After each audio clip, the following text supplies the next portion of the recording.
I had a chance to speak with Speaker Boehner, and I told him what I've been saying publicly, that I am happy to talk with him and other Republicans about anything. Not just issues I think are important, but also issues that they think are important.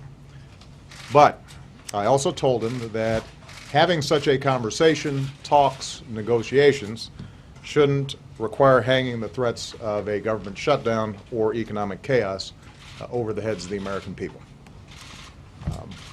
Think about it this way. The American people do not get to demand a ransom for doing their jobs. You don't get a chance to call your bank and say, I'm not going to pay my mortgage this month unless you throw in a new car and an Xbox.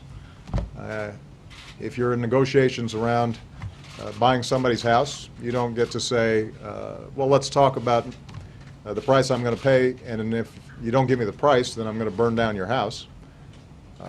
That's not how negotiations work. That's not how it happens in business. It's not how it happens in private life. In the same way, members of Congress and the House Republicans in particular don't get to demand ransom in exchange for doing their jobs. And two of their very basic jobs are passing a budget and making sure that America is paying its bills. They don't also get to say, unless you give me what the voters rejected in the last election, I'm going to cause a recession. That's not how it works. No American president would deal with a foreign leader like this. Most of you would not deal with either co-workers or business associates in this fashion, and we shouldn't be dealing this way here in Washington. And I've heard Republicans suggest that, well, no, this is reasonable, this is entirely appropriate, but as I've said before, imagine if a Democratic Congress threatened to crash the global economy unless a Republican president agreed to gun background checks or immigration reform. I think it's fair to say that Republicans would not think that was appropriate. So let's lift these threats from our families and our businesses, and let's get down to work. It's not like this is a new position that I'm taking here. I had Speaker Boehner and the other leaders in just last week. Either my chief of staff or I have had serious conversations on the budget with Republicans more than 20 times since March. So we've been talking all kinds of business. What we haven't been able to get are serious positions from the Republicans that would allow us to actually resolve some core differences. And they have decided to run out the clock until there's a government shutdown or the possibility to default, thinking that it would give them more leverage. That's not my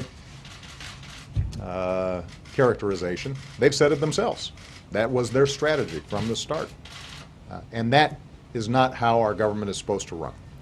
It's not just me, by the way, who has taken the position that we're willing to have conversations about anything. Senate Democrats have asked to sit down with House Republicans and hash out a budget, but have been rejected by the House Republicans 19 times. At the beginning of this year, Speaker Boehner said, what we want is regular order and a serious budget process. So Senate should pass a bill and House should pass a bill, and then a committee comes together and they hash out their differences and they send the bill to the president. Well, that's exactly what Democrats did. Except somewhere along the way, House Republicans decided they wouldn't appoint people to the committee to try to negotiate. And 19 times they've rejected that. So even after all that, the Democrats in the Senate still passed a budget that effectively reflects Republican priorities at Republican budget levels, just to keep the government open. And the House Republicans couldn't do that either. The point is, I think not only the White House, but also Democrats in the Senate and Democrats in the House have shown more than ample willingness to talk about any issues that the Republicans are concerned about. But we can't do it if the entire basis of the Republican strategy is we're going to shut down the government or cause economic chaos if we don't get 100% of what we want. So my suggestion to the Speaker has been and will continue to be, let's stop the excuses. Let's take a vote in the House. Let's end this shutdown right now. Let's put people back to work. There are enough reasonable Republicans and Democrats in the House who are willing to vote yes on a budget that the Senate has already passed. That vote could take place today. Shutdown would be over. Then serious negotiations could proceed around every item in the budget.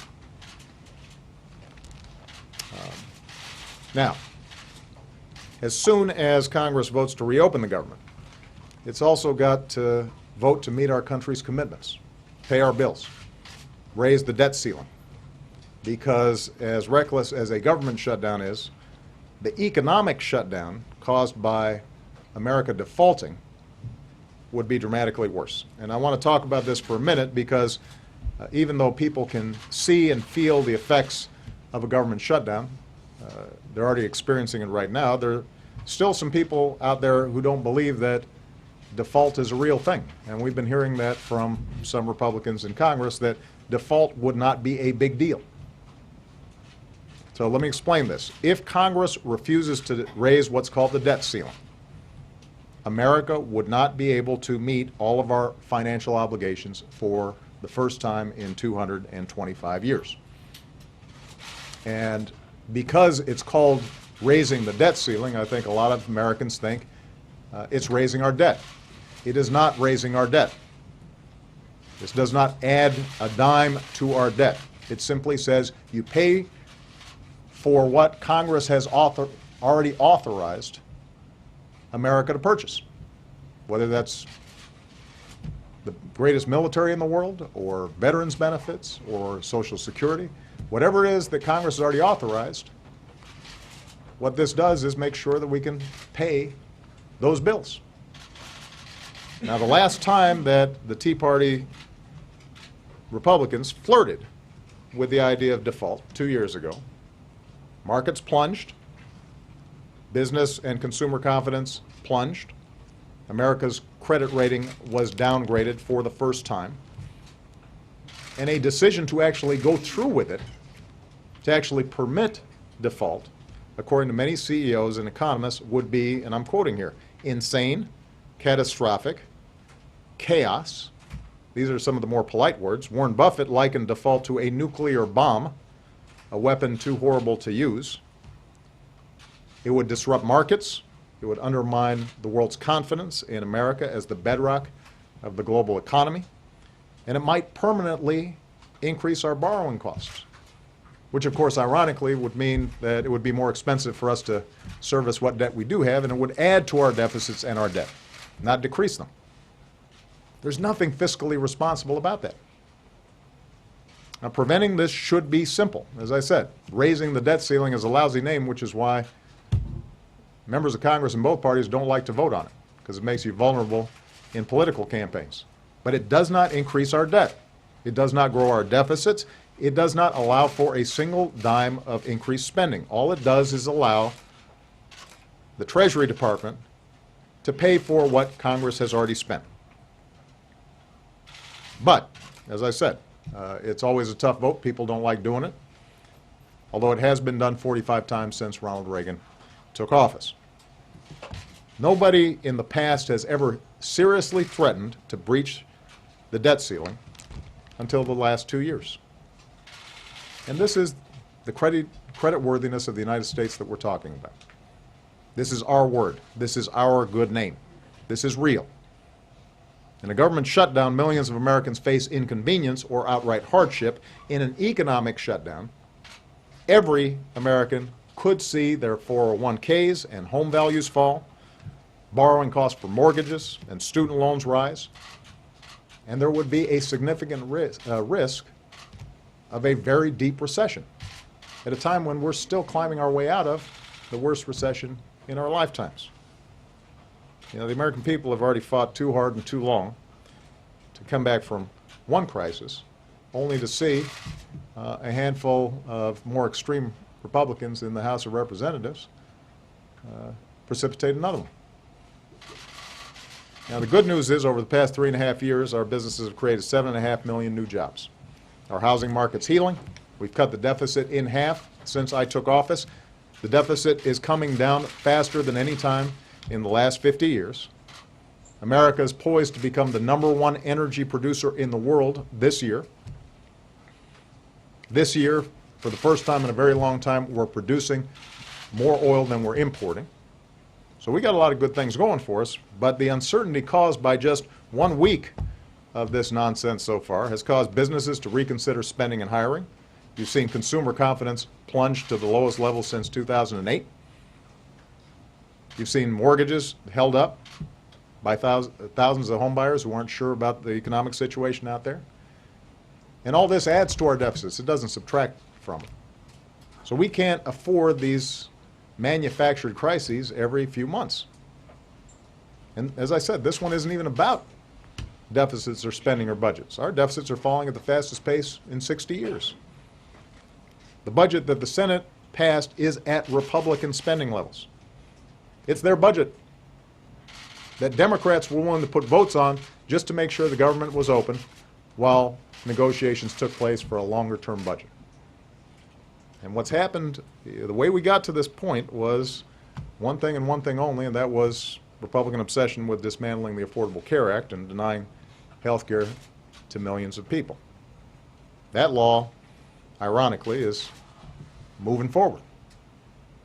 So most Americans, Democrats and Republicans, agree that health care should not have anything to do with keeping our government open or paying our bills on time, which is why I will sit down and work with anyone of any party, not only to talk about the budget, I'll talk about ways to improve the health care system.